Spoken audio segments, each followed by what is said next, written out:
मां भीक्षु नयनमवतारं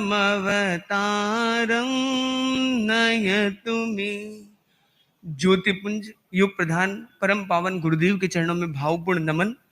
जिनके सानिध्य में इसका विमोचन हो रहा है और ऐसे 36 गुणों के धारक गुरुदेव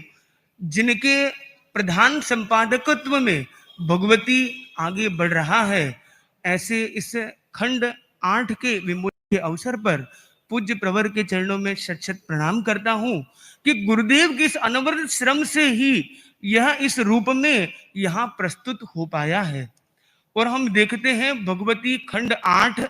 जैसा मनुष्य ने फरमाया, दिनेश कुमार जी स्वामी ने, कि 15वां बोल 15वीं तारीख और आत्मा 8, और वैसे ही ये खंड 8 भी जो 8 आत्मा अलग अलग पर्याय आत्माओं का भी विवेचन करती है और जिसमें प्रतिसेवना, प्रायश्चित, आलोचना आदि पर विशेष विशुद्धिकरण पर बल दिया गया, जिसमें संजया नियंठा का जो मूल आधार ग्रंथ है। और हम ये देखते हैं अनेक भगवती के खंड सामने आए जिसमें विभिन्न शतक को इंक्लूड किया गया। इसमें केवल एक शतक का भी एक अंश है और ये ग्रंथ न केवल 8वां खंड है बल्कि 800 से अधिक पृष्ठ वाला भाष्य, संभवतः ये प्रथम है। 800 से अधिक पृष्ठ इंडेक्स आदि को इंक्लूड करते हुए का ये विशाल काय आगम 25वें शतक के 6 से 12वें उद्देशक को इंक्लूड करता है। फिर 6 और 7वां संजया नियंठा पर समर्पित है। 5 प्रकार के चारित्र और 6 प्रकार के अलग अलग निर्ग्रंथ जो वीतराग, अवीतराग, सकशाई, अकशाई आदि के आधार पर, प्रतिसेवी, अप्रतिसेवी, इन बोलों के आधार पर जो 6 प्रकार के निर्ग्रंथ बताए गए और आगम में इतना सुंदर गणितीय विवेचन भी हुआ कि आज वर्तमान में कितने निर्ग्रंथ इस विश्व में हैं, यहां हो, महाविद्य में हो, किसी भी पृथ्वी पर हो, तो उसकी भी संख्या हमें यहां देखने को मिलती है। और बताया गया कि मिनिमम 6 और उत्कृष्टता 11,970 निर्ग्रंथ प्रति समय होते हैं। और पूर्व प्रतिबंध मतलब वर्तमान में सभी संकरित रूप में देखे जाए तो 2,402 करोड़ से लेकर 9,000 करोड़ चारित्र आत्माएं विराजमान रहती हैं। तो इतनी बड़ी संख्या जहां हम देखते हैं संतों की एक सीमा देखते हैं, वहीं हम देखते हैं कि जिन शासन में उत्कृष्टता 9,000 करोड़ निर्ग्रंथ रहते हैं,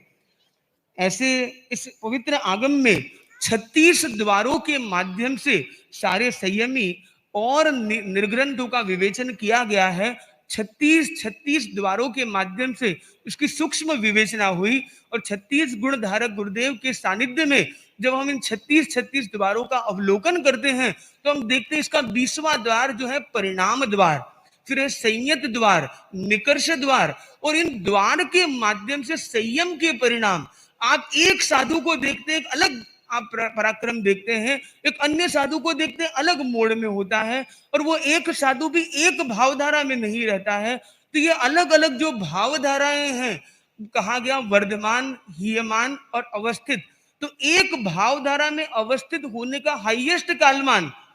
पहले 3 चारित्र में केवल 7 समय बताया गया है, जो 1 सेकंड से भी कम है।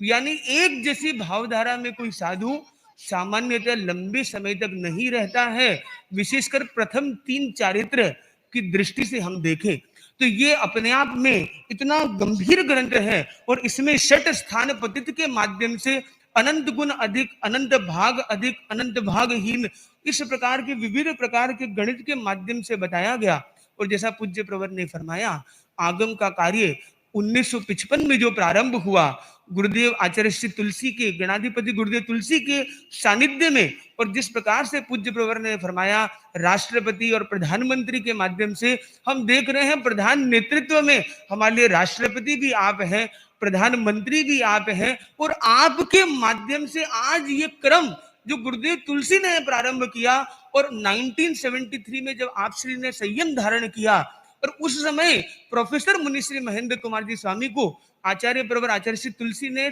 आगम संपादन कार्य में नियोजित किया, और ये क्रम आगे चलता रहा। आज से 51 वर्ष पूर्व आगम निधि में वे जुड़े और आगम मनीषी मुनि प्रवर का सानिध्य हम सब संतों को मिला, और उसमें अनन्य देह बनकर मुनीषी अजित कुमार जी स्वामी ने जो विशेष श्रम नियोजित किया और पूज्य प्रवर ने मूल्यांकन भी करवाया, और विशेषकर दिनेश कुमार जी स्वामी, मुनिसिद्ध कुमार जी ने इसका सांगोपांग गुरुदेव को निवेदन की दृष्टि से जो श्रम किया, जम्बू कुमार जी स्वामी ने भी इसमें जो श्रुत लेखन का श्रम दिया, और मुनि जागृत कुमार जी ने भी जो अनन्य सहयोग दिया है, वो वास्तव में अपने आप में एक विशेष प्रेरणा है। और मुनिषी आलोक कुमार जी स्वामी ने इसका जो आलोकन करने का श्रम किया, उन सब के प्रति भी एक विशेष कृतज्ञता है कि इस कार्य की पूर्णता में ले जाने में उनका एक विशेष श्रम रहा। अंत में एक बात मैं निवेदन करना चाहूंगा जो इससे अंतर में है, अलग है। 2021 में गुरुदेव का इंदौर में पधारना हुआ, और कल पूज्य प्रवर ने फरमाया 2021-31 में, मतलब ठीक एक दशक बाद पूज्य प्रवर का पधारना हो सकेगा। पहले करीब 11 या कुछ दिनों का प्रवास था,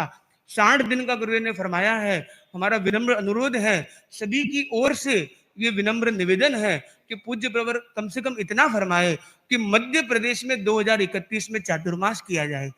क्षेत्र का जिस प्रकार से गुरुदेव जब अवसर हो आप फरमाए,